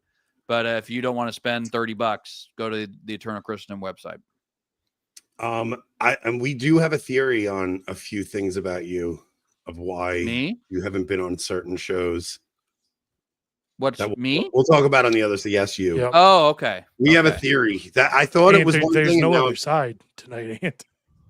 Oh, locals no good? Well, I mean, I could make an entirely separate stream that we'd have It to. looks like it's up and running. And just to be no? clear, I don't No, give locals a is not up and running. I don't give a damn about what shows I'm on or not. This is something that my All right, friends. well, I'm not gonna thankful- talk about that on this. I'm not side. going to mention it, but they care about it more than I do. Just to be. All right, just so to be there's clear. no local show, so we're just gonna do it here. So okay, so we had Eric Salmons on recently. There's And- like 5 more questions. Go ahead. We can do it at the end of the show. We're not leaving. Okay, fine. Keep going then. I mean, whatever. going. Get to them. May as well. Go ahead. Especially if if this they're the one you super wanted to talk about, Josh. Are attending orgies involving the abuse of money as a form of complicity? Yeah. I mean, I think that things like that are happening. I don't deny it. I've done multiple threads that when Balenciaga happened, the weird, stuff that happened there. I've done multiple threads. I literally just said the other day that when the Catholic Church was restraining sorcery is what it was restraining is now in power in multiple temporal powers in the world. And that does involve witchcraft, it's sorcery, occultism, and a lot of that stuff involves child sacrifice, contraception, abortion, undoubtedly. Now, who and what and to what extent, I don't claim to know. Frankly, I'd rather read these guys and get resources to you guys. That's right. Time is so limited, guys. Time is so limited. I do believe there are people doing really, really wicked and evil things with children. I do believe that, but guess what? I believe it, so I'm moving on. I'm going to combat it with this stuff. That's where I am spending my time for the sake of my own soul and everybody else's soul. So, don't go down rabbit holes too much. You do not have a duty to know all the details related to these things. And frankly, it probably wouldn't do your soul very good if you did know all the details. So, Do you know of any church fathers who spoke about St. Mary Magdalene? oh yeah, tons. I don't remember them off the top of my head, but yeah, she comes up a lot. I was just reading a homily from the Cistercian publications, puts out the homilies of on the Gospels of St. Pope Gregory the Great, and I think I literally just ran into one of his homilies this morning when I was reading. I read like 3 homilies this morning that mentioned her. So she's all over the place. So a good way to figure that out is see the verses she's mentioned and then look up biblical commentaries from the fathers or sermons or homilies on those parts of, or you can just do a text search, type in I wouldn't type in Mary Magdalene. I type in just Magdalene. Because I'm going to put this up because Morticool is like one of their biggest supporters, and he does this on pretty much every show. He's always promoting Latin Slavs, but they're a younger group of guys trying to get their podcast off the ground, and I don't ever mind promoting those guys. They're really good guys. Those guys. Yeah, very good guys. Yeah, so. I mean, if they we have a contact us portal on the website. Go to eternalchristendom.com about us, and then there's a contact form. So just reach out that way. So and then JD's. Yep. What do you think about or what do all of us think about the ethics of real estate investing and landlording? I haven't thought about it enough. I still rent. I live in California. I'm not sure. When people say I'm grifting, it's like, well, at my former income, I could have afforded a house, no problem. Now, not so much. So I would say listen to New Polity on that. Those guys, they're really good. New Polity when it comes to like even 401ks and investments and things like that. They're probably the best guys to listen to on that. Somebody else had a really good question, Josh. The Giovanni JD. Yep. Kind of, but I may have just missed when you elaborated on are aliens demons. I don't think it's that simple. I do think the phenomenon is mostly demonic. Yes. I do have a lot of thoughts on it that I wasn't prepared for tonight, but I can say the gist of what I think is going on, and I am more open about it now. Basically, the pre-incarnation world governance was pagans allied with the demonic to rule the people. I think that's just the gods of the nations are demons, as St. Paul says. I think he's quoting Psalms or something like that. So that was shattered and not completely wiped out on earth by Christ, but it had its back broken. That's the angel binding the dragon and throwing him into the pit in Apocalypse 20 verses 1 through 3. And then I think it's coming back. It's the strong man who's bound. His goods are plundered from the house. That's the elect being brought into the church. But then he comes back with 7 more demons. So I think that system of governance of the world has been, utterly through Christ's permission, but been allowed to come back. And so there was a video I watched that I've never mentioned this publicly. It's not like I would have been more embarrassed about it several years ago, but it's actually very, very interesting. So there's this video I watched in during the lockdowns. A friend sent it to me. This guy, I don't endorse this guy, but he's a funny British guy. He does a lot of research into Shakespeare, the identity of Shakespeare. It's actually, there's actually a legitimate debate about was Shakespeare one person or like an academic debate. So it's kind of mainstream. So anyway, he analyzed the front page of the sonnets of Shakespeare graphically, and he like did it with math and whatnot. Long story, this sounds nuts. If you go, I'm forgetting maybe I can look up the video and share it with you guys because it has kind of an innocuous name, but it's sounds like the Bible code sort of thing. No. It's even more crazy, and he shows it all on his website. Oh yeah. I'll try to find it's Shakespeare equation pyramid. Look up something like that. It's about a 12 to 13 minute video. And he shows extremely logically that within the spacing of all the stuff on this page are encoded mathematical constants that as of that year, according to the standard historical timeline, had not yet been discovered.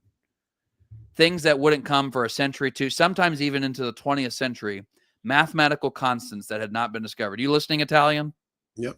Okay, just making sure. So then he shows it very, very logically. No step of it seems like a stretch to me. He comes up with a set of coordinates through angles, east, west, or whatever they are, northeast, whatever the longitude, latitude type stuff is. Comes up with a set of angles, and the angles give a set of coordinates. And you put those coordinates into Google Maps, and I typed them all out myself just to verify. And you go, and he says, "Where will this lead?" Boom. 300 feet away from the Great Pyramid of Giza. So, okay. So in Shakespeare. Now, so why am I saying that? Because this will sound completely unrelated. So here's why I say that. I do believe that there has been a knowledge of nature that is occult, meaning secret, and has been passed down by some, and is the result of demonic human collaboration. Maybe. No. Maybe. I don't know. There's so much about this I don't know, and it's theory and conjecture. But I do feel quite certain that there's demonic human collaboration throughout history that has maintained. I wasn't expecting taste. Yeah, I don't always give all my opinions about things. I'm getting more to the point for various reasons. Getting more like Anthony.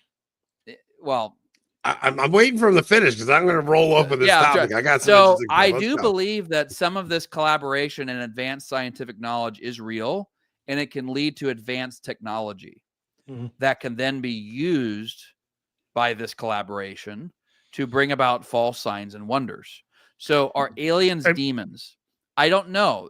I've heard, I think some of them are. I've shared some quotes from Eusebius, the church historian, where he literally talks about demons inhabiting the air and causing certain phenomena. The way he describes it is extremely similar to the UAP stuff. And he says, we've been taught to believe that, this is the demonic realm, etc. I forget the exact wording of the quote, but this is why I write all this stuff down in quote archives, because I just simply can't remember everything. But yeah, so here's the other angle.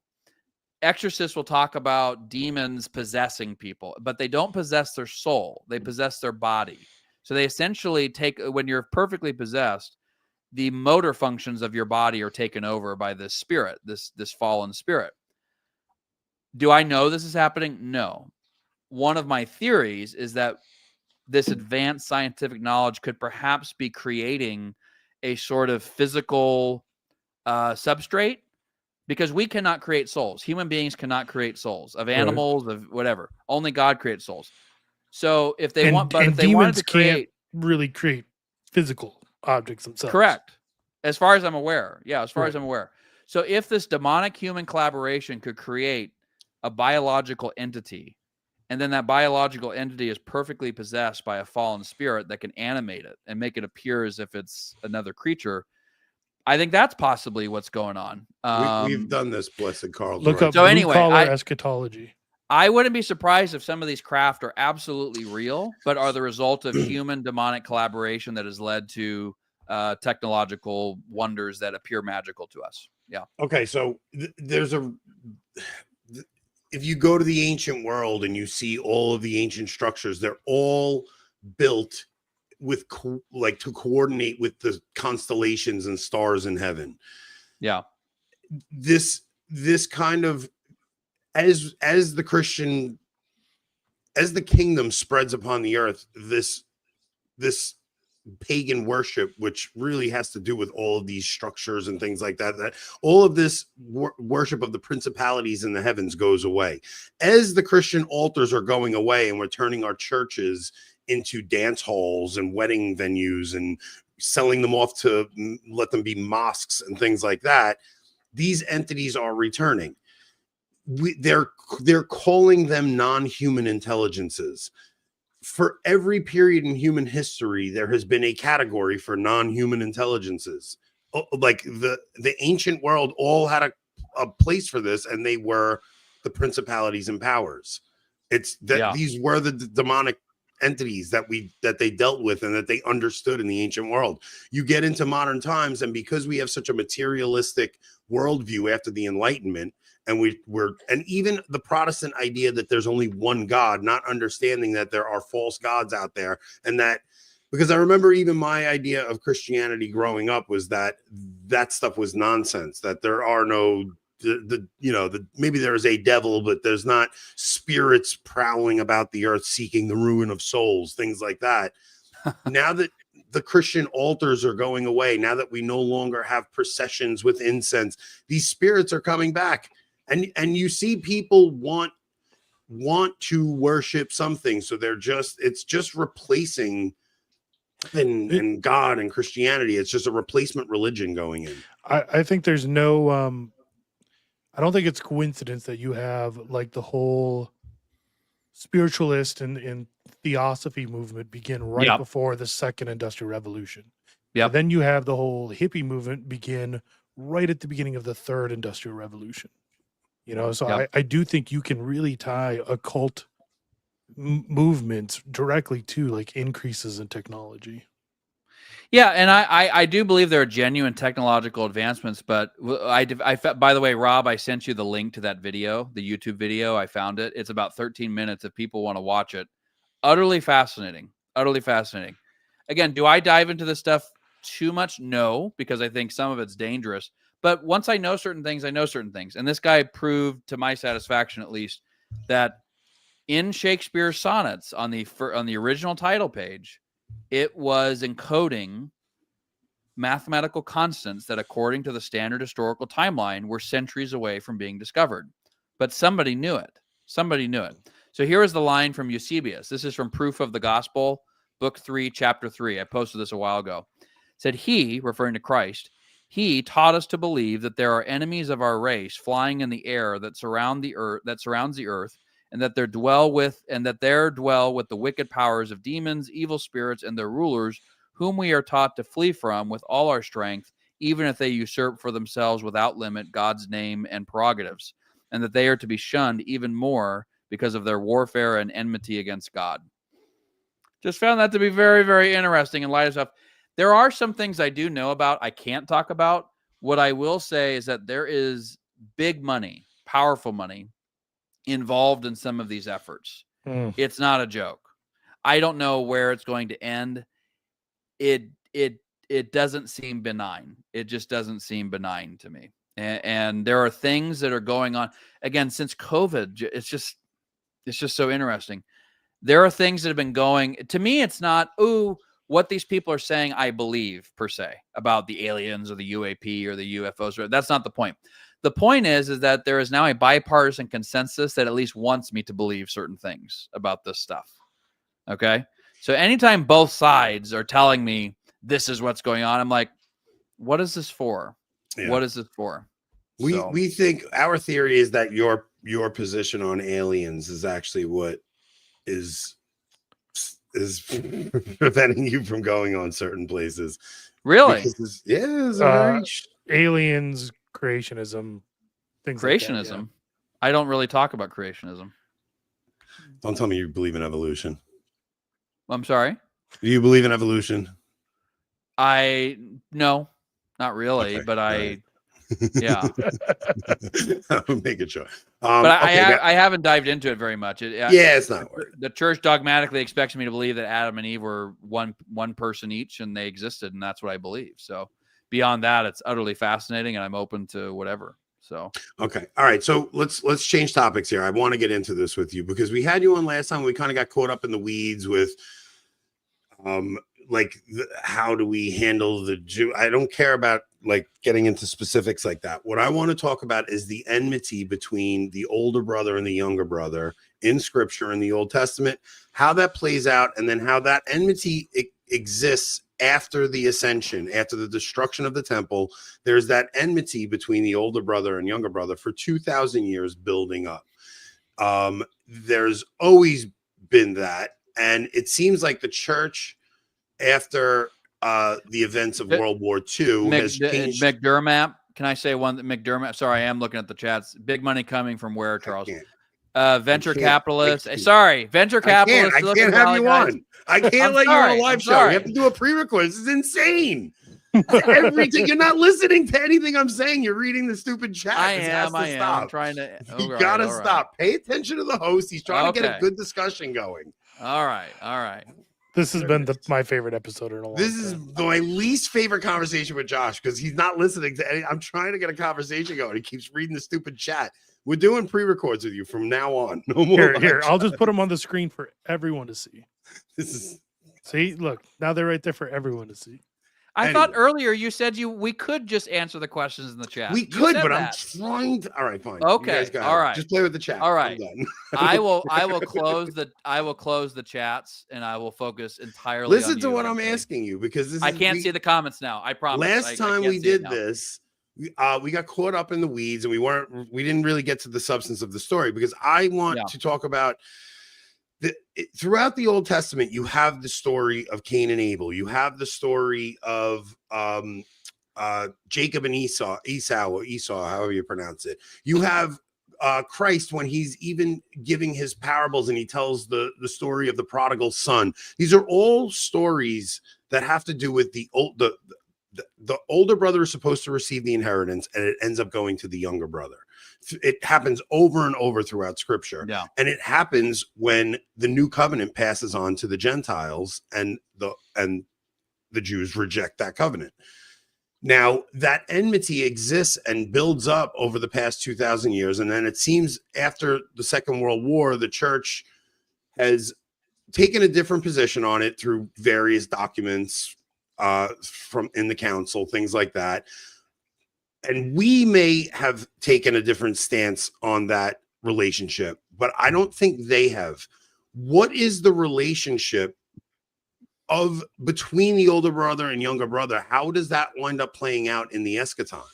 Like it doesn't seem trivial to me. It doesn't seem like it's just going to be a mass conversion of Jews in the end times. It seems like there is something more to the story. The fact that God preserved them as a people in and of itself signifies to me that they are still part of the story. And there's going to be something significant between the church and the Jews going forward. Now, it's not to say individual Jews are this. I'm not talking about them corrupting. I don't care. I'm just saying that even this strike in Gaza is significant because they're letting their enmity slip at times still. And I think that the two entities are going to come to a clash in the end. Is there anything in the fathers talking about that? Or is it mainly just them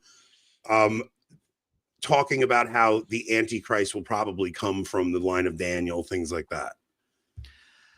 I need to research it a bit more. I haven't seen anything quite like how you described it.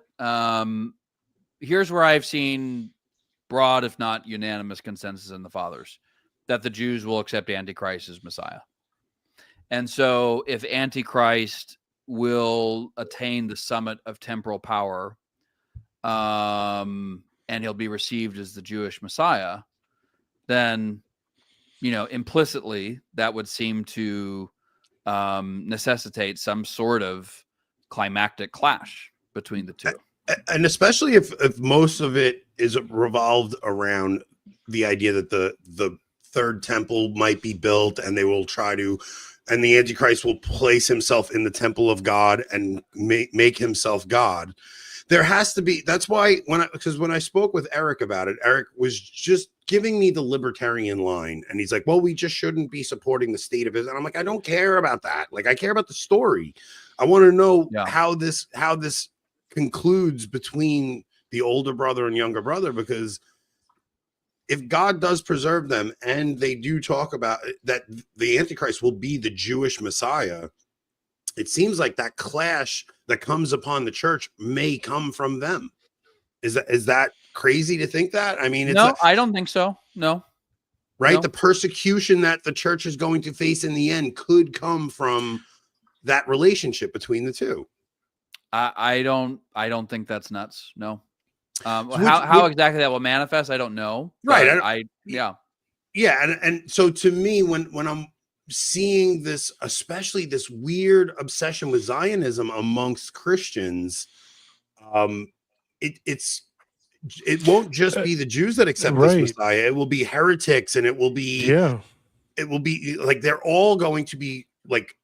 Do you think like the dispensationalists? Do you think they'll see this Antichrist as the second coming of Christ? If it's the Jewish Messiah, do you think it will be another coming of Christ to them potentially? I don't know. It's a good question. Reign on earth. Right.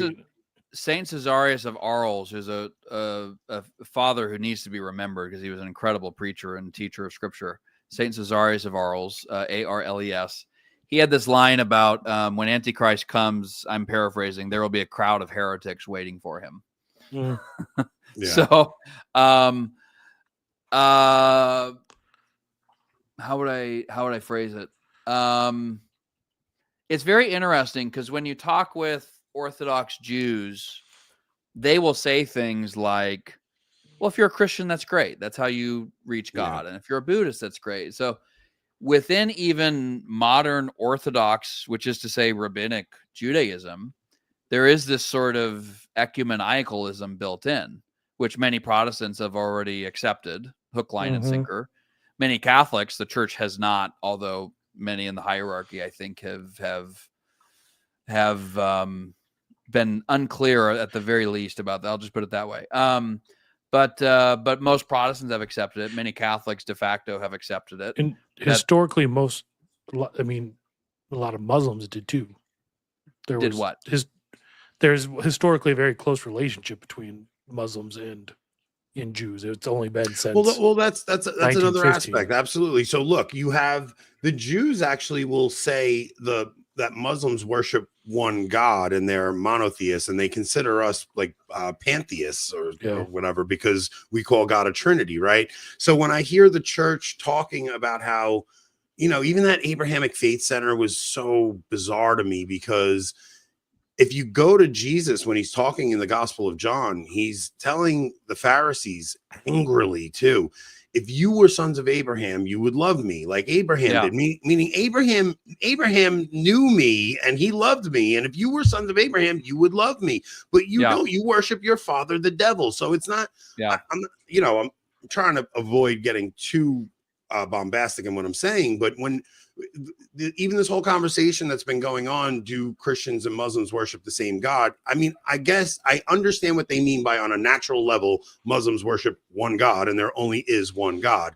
But no, they don't worship, like the attributes they give that God are so drastically different from what we see God as. And even when you saw the conversation with Matt Fradd and Dennis Prager, which I know Dennis Prager personally, I was the one that connected them. Yeah. The conversation they had, you saw how modern Jews don't have this understanding of sins in the heart, right? They don't. There's no lust of the heart for them. There's no. I wouldn't say Dennis is representative of all of them by any means in that regard. Yeah. There are a number of Orthodox Jews, because Dennis is not an Orthodox Jew. Dennis is, if anything, closer to Karaite Jews. Karaites are like sola Torah among Jews, like the sola scriptura, but they're kind of like Bible alone. They don't do the Talmudic stuff. So, so Dennis, I wouldn't say Dennis is super representative, but where the Orthodox Jews are just incorrect is they believe they can follow the 613 mitzvot without being remade as new creatures by the Holy Spirit. That's the fundamental, in many ways, that's the fundamental difference between us and them. We believe that human nature needs to be recreated. It needs to be reborn. It needs to be regenerated. There needs in order to be a circumcision of the heart, right? Of the heart. Yeah. There needs to be a circumcision of the heart. There needs to be a genuine disposition change where you see the world and the Holy Spirit enlightens you. And but even when you get into what I was disagreeing with Eric about so much was he had such a hard time with me even suggesting that, and I don't mean all of them, but there is a segment who want nothing more than the undermining of Christian society because they see it as, I mean, we claim they're God. We claim that we are the chosen people now. And that's why I think the what do they call it? Replacement theology, the way they actually explain it now. That supersessionism, supersessionism. I think that is such a tense topic to discuss these days because they get angry when you even suggest that the God of Israel is. They now claim that it's chosen. Another Holocaust. Yeah, suggest something like that. Yeah. Yeah. So I'm not. What about a Holocaust? They a lot of it's. I have heard it claimed that to say that we are the Israel, we are Israel, the new Israel, however you want to phrase it, that is like another Holocaust to the Jewish people. Well, I think it needs to be expressed and articulated with love, but that's absurd, of course. Yeah. I mean, the law of Moses was always provisional.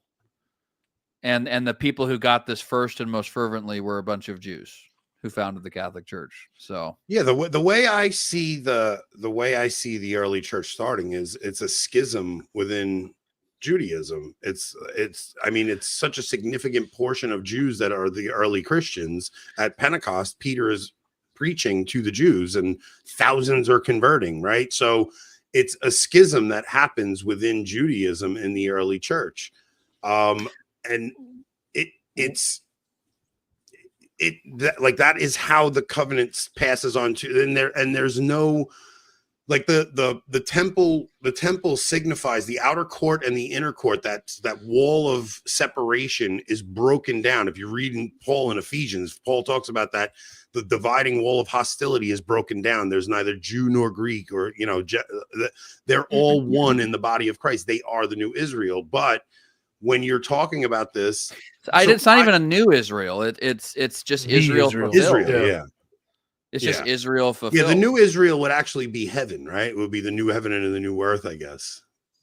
Or no, that would just be Israel too. I just like saying Israel, just fulfilled. Yeah. It's like if here's your starting point and here's your end point. It's like Judaism was always going like this, and then Christ took it to the end point, and like that's still the same fundamental thing. It's still the people of God on its pilgrimage, ultimately to a heavenly homeland. And then there was a large portion of people, according to the flesh, who rejected that because they think the ultimate homeland is the Jerusalem below instead of the Jerusalem above. And, there's that joke about where there's a will, there's relatives. And so if anybody's been through those sorts of, I've been blessed to have avoided those sorts of arguments with family members, but, things can get really nasty when there's a will left by a testamentary will, and family members start fighting over it. So in many ways, this is a fight over a will. Who is the inheritor of this? And part of what I referred to earlier, the harmony of the Gospels by St. Augustine, he's showing the Catholic Church is the inheritor of it. And we can show this because the prophecies speak of the Messiah treading down the gods of the heathens. And he's like, look around you. Paganism is dying everywhere. I mean, the fathers were literally saying prophecies being fulfilled right before our eyes. And it's not being fulfilled because of Jews faithful to Moses. It's being fulfilled by Catholics faithful to a Jew named Jesus Christ. So it's that simple. I guess my main concern, and it's hard to have this conversation, especially on YouTube, but my main concern is you have on one end the people that are going so far with the conversation that could arise, like it could rouse hostility towards them, which you never want, right? You never want to rouse hostility, but at the same time, you don't want Catholics who to underestimate the significance of what is happening in the world, and that relationship between the older brother and the younger brother, and that there are things that you really do need to be concerned about. And just taking one side on this, going, oh, well, no, we have to just make sure that event never happens again that happened before, is kind of crazy, because it leads to not being able to criticize any of the actions that we're seeing in the world today. Yeah, I mean, frankly, I haven't dived into all these issues about where I hear accusations made about Jewish influence, so I'm not comfortable making certain assertions unless I have researched them. Yeah. And frankly, given I'm 37, pretty young, but I've always been an old soul. I have a keen sense of how limited time is, and so the fathers are my focus. And we're putting up a lot more stuff about these sorts of issues in the fathers. There's a whole quote archive about the end times that I'm coming up with. There's a whole subtopic about Jerusalem, the conversion of the Jews, Antichrist, demonic deception, things like that. So trust me, I'm putting it out there, but Yeah. there's lots of accusations made that I need to research it more. I'm not a meme research person. I've seen all sorts of garbage put out there my whole life, where people put out these quotes, including even from the fathers. They won't provide a single reference, or like barely one reference, but I go and look at it. It's like, that's not really what he said. So I'm a footnotes guy. And so I am not going to take a strong, you're not asking me to do this, but just so people know, I'm not going to take a strong stance on something unless I've actually researched it. But what I will say is this: I do think when we get to the end of history, the great apostasy comes first. The great apostasy of who? The Gentiles. Yeah. The Gentiles. For sure. So we are going to get to the end of history, and both brothers will have failed collectively in a horrific way.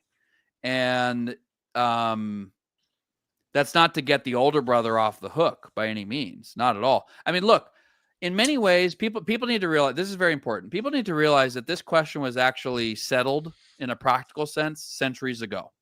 I'll tell you when it was settled. When we decided that every society of any kind is bound by a covenant.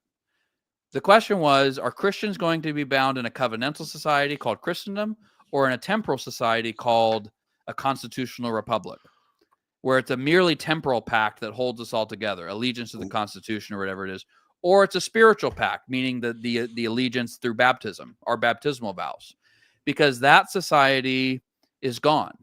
It's basically completely gone. And the moment you say the bond, the covenant that binds society is no longer going to be a supernatural covenant, but a natural covenant, in many ways, this has already been decided, because you're already putting Christ and Antichrist on the same level. Okay. So that was practically decided centuries ago. And people need to realize that you can't just undo all of that on the blink of a dime, if it's going to be undone at all. I personally think it's part of the prophetic process of the restrainer no longer restraining. But yeah, the fathers, the popes, compare Luther's against the Jews and their lies, which is just this horrific screed that calls for death and murder, and it's just horrific. I mean, the Nazis could quote it, proudly with no issue. And you compare that to a papal document, multiple papal documents on the Jews. Were those popes 20th and 21st century liberals? By no means. They believed that the Jews their influence needed to be curtailed and whatnot. They did not believe in equal rights, so-called, for all. There's no doubt about it. But they also said the Jews need to be protected because it's very interesting. St. Robert Bellarmine, I'm forgetting in which work it is. I think I talked about this with Gideon Lazar recently, and then with Christian Wagner. But he addresses the question of, why do we treat heretics? Why does the church treat heretics far more harshly than the Jews? Because if you were a heretic, they weren't burning Jews at the stake. They were burning heretics at the stake, Yeah. So people don't realize that. So it's like the Catholic Church was more harsh toward people within the family, fully. Betrayal. Yeah, it was betrayal. But Robert Bellarmine, I don't have the exact quote memorized, but he said something to the effect of, the heretics are completely making up a religion, whereas the Jews are at least responding to an actual religion that's been fulfilled, and they have denied that fulfillment. So that's a really serious issue. It's damnable, but they are still responding to what is a real religion, whereas heretics are just making up their own. And that's part of the reason the church is so much more harsh toward heretics. So, okay. So the return of Babylon at the end of time and the whore riding its back. Now, if you're looking at it typologically, in the first century, it's Rome, right? Yeah. And it's Israel riding its back who crucifies the Messiah, right? Theoretically, yeah. Right. So if Antichrist is Jewish and accepted as the Jewish Messiah, I think that's possibly an accurate reading. Yeah. Yeah.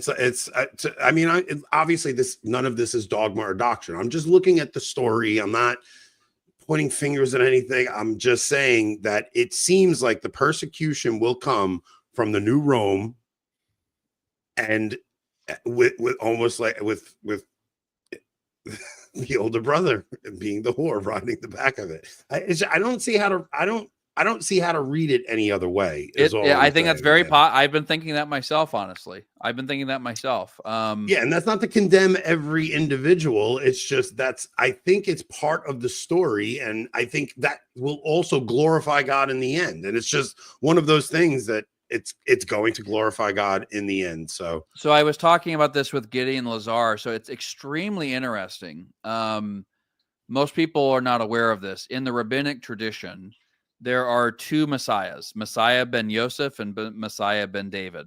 And basically Messiah, son of Joseph, is the more meek and humble one, the one coming in on a colt, right?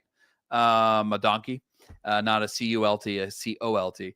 And then Messiah ben David is the one, the Son of Man coming down from heaven and whatnot, which Jesus quotes at his trial, right? His very irregular and unjust trial. But he, of course, just a few days prior, he had walked in on a colt. So we would say in rabbinic terms that Jesus is both Messiah ben Yosef and Messiah ben David. But this does exist in the rabbinic tradition. Extremely interesting. The reason why it's interesting is because it's related to this older brother, younger brother dynamic of when the rabbis were seeing that in the story of Joseph, there is something messianic about it. Well, what happens with Joseph? He's the younger brother. He's sold into slavery by his other brothers. And then he goes to the Gentiles. He's thrown in prison. Makes me think of Jesus descending into Sheol, perhaps. He's tempted, right, by Potiphar's wife. By the wife of a guy who thought he was a god on earth, right? The Pharaoh. Well, I guess it's Potiphar's wife. I'm sorry, not the Pharaoh. But anyway, he's tempted. He survives temptation. He goes down into the pit. Then he's brought out. He resurrects, so to speak. And then he's made the second man in the kingdom. So we'd see that as like the Son under the Father, Christ under the Father. And then he saves his brothers. Yeah. Because he was able to provide for them. And then they end up coming to them. Then they realize they repent. There's reconciliation, and he says, what you meant for evil, God meant for good. So I think this is a perfect picture of what will happen between God's, the Abraham according to the flesh, who are outside of Christ now, Jews, as it were, and Catholics. I think this is part of what will happen at the end. And, some extremely nasty things were done to Joseph. So, I think part of that story is the reconciliation of the two brothers at the end. And I think that is going to play a very big part in displaying the glory of God. I think all of it, I'm cautiously going through everything I'm seeing, being careful, because I see everybody that does touch this topic, they just get obsessed on this topic. I have seen people go nuts. Talk about. Yeah, they go crazy. I don't ever want to do that. Like absolutely nuts, diabolically, demonically nuts.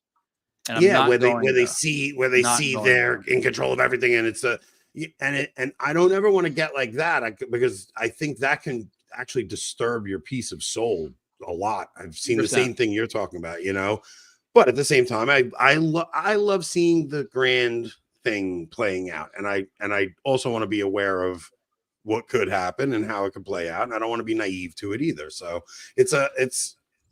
look, this is a core issue of Catholic identity. If I have gotten angry messages. There was a tweet I put up a few years ago where I basically said nobody will just be justified by the law of Moses, and I basically made a very, very Pauline sort of statement. I won't say who, but it was if I said the name, if you're in political discussions, you would definitely know who the name is. A very prominent Israeli messaged me and basically said, why are you saying these things? Wow. Because all it does is arouse hatred against my people, essentially. And I said, I'm not trying to arouse hatred against your people. I'm preaching the truth of the Christian faith, or I'm saying the truth of the Christian faith. And I said, Ben Shapiro said he thought Jesus Christ was a criminal and got what was coming to him. He said that on the biggest podcast in the world. So are you going to correct him?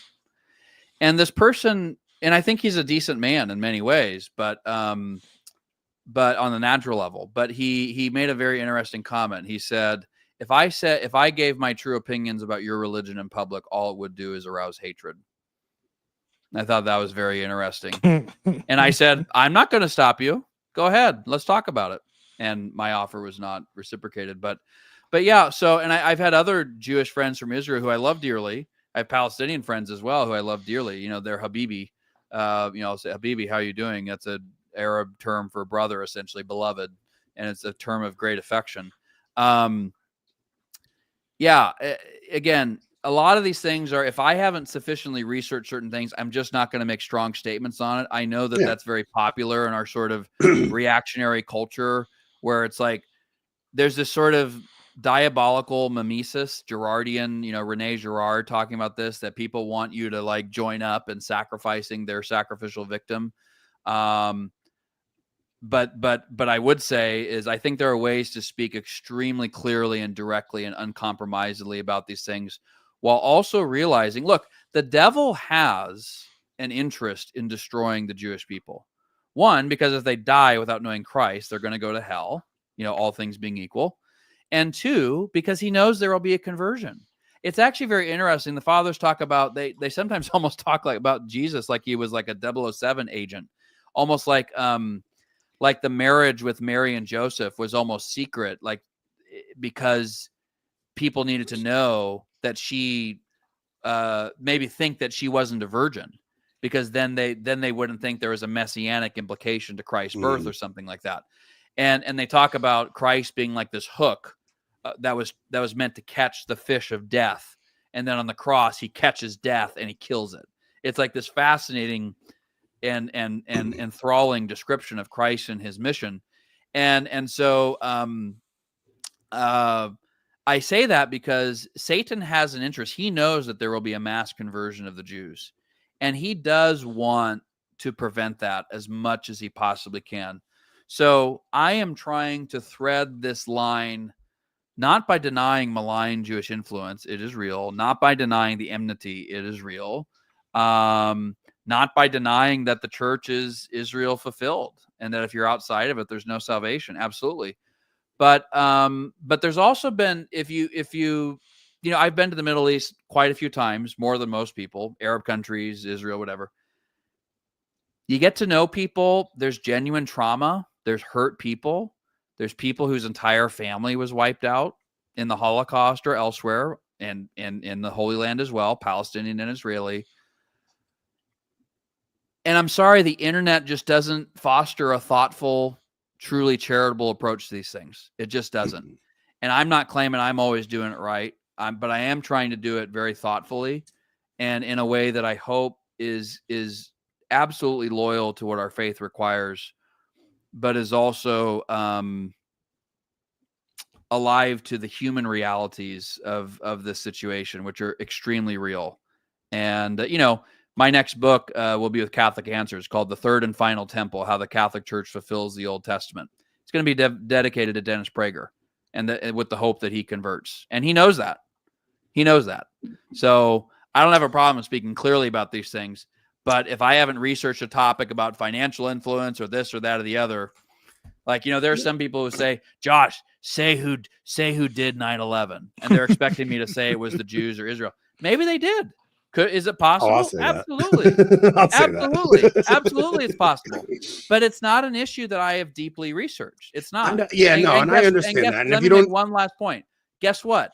It's not my effing vocation. Excuse my French. I'm not going to say the full word. It's not my vocation. Mhm. I've got better things to do with my limited time on this earth than dive into a rabbit hole about 9/11. I think it was wicked. I think it's caused all sorts of wicked things. Could the Jews have done it? Could the Israelis done it? Absolutely. But you know what? I'm busy with these guys. Okay. Yeah. No, So, I don't get over it. My position on all of that stuff about the subversion stuff is just, well, I just see it as part of the story. Of course they want to subvert it because we claim the kingdom of heaven come to earth, and we, so it's just part of the story to me. I don't ever look at an individual as anything. I and I think this conversation was done in charity.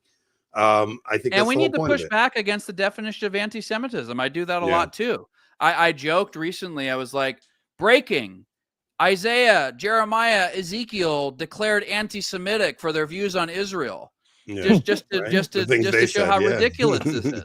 It's like if with the current definition of anti-Semitism, the prophets of Israel are anti-Semites, which of course is absurd. It's absurd. All right. So we're at 2 hours. Josh, I appreciate you giving us this 2 hours, especially after I canceled on you last week. I know you've been busy going on. I didn't mention it publicly. You would give me crap for something like that all the time, publicly and privately. I have not given you crap publicly or privately. It was he was supposed to be on last week, and I got stuck working a night shift, and we canceled the show. So, but I know you've been busy, like going on other people's shows, and this stuff gets exhausting. You do 2 or 3 a week, and by the end of it, you're just like, I'm completely depleted. So I appreciate you giving us 2 hours tonight. Can I ask the audience for one thing? Yeah, of course. Please pray for me, because these things are very weighty. I take it very seriously. And 2 years ago, I had 8,000 on X. Now I've got 54. The YouTube 16. These things are very weighty. I don't want to speak imprudently or uncharitably. And so, just please pray for me. Well, I want to speak very directly, but the rage lords on social media don't like what I have to say sometimes, and frankly, I don't give a damn. I'm gonna speak in the way I think Christ would be happy with how I speak at the end of the day. Yeah, no, I never want you like playing in the mud like we do. I like that you keep your hands clean, and you don't have to worry about the riffraff. All right, Josh, thank you so much. Josh, there's one mediator. I don't deny that. Is that a joke? It's a joke. It's a joke. Oh, okay. Okay. I was like, what else can we say about Eternal Christendom? How can people support it? EternalChristendom.com. Go to the top, become a patron. It's a tax-deductible organization. Help us build this chapel phase, which is just helping us get our costs covered. If you can give more, great, but we're asking $10 a month. If we have 2,000 Catholics do that, we are covered indefinitely. We know things are expensive. I live in California. I know things are expensive, but $10 a month is less than Netflix. It's less than YouTube Premium. That's a coffee and a bagel at Starbucks, maybe. $10 a month if you're willing. If you can give more, great. But we've got a lot more coming, and just please consider supporting us if you will. Yeah, guys, go. I'm telling you, if you haven't seen it yet, go watch that Dr. Alan Phimister episode. It's at like 16,000 views right now. I want that thing at 100,000. I think I love Ashley. I've listened to it 3 times at this point, and every time I catch something I missed the last time I watched it. So definitely an excellent one. Yeah, Josh, thank you, man. I appreciate your friendship. Yeah, absolutely. I appreciate you being willing to come on with us with our bad reputations. Like that you love the worst of the sinners of the church. Don't we all? Don't we all? All right. We will see you guys on Thursday. I don't know what we're doing yet. And Saturday too. We'll see everyone on Saturday. Yes. Yeah, that's right. Thank you all. Appreciate it. We'll do that. Yeah, we'll figure out how we're going to do that one. We have Theo Howard coming on Saturday. So, all right, guys. We'll see you next time. Theo's an extremely articulate guy. Great guy. Yeah, he's going to have a hard time understanding me. He's going to have a hard time with your poor manners is what he's going to have a hard time with. Yeah. So, all right, guys. We'll see you next time. See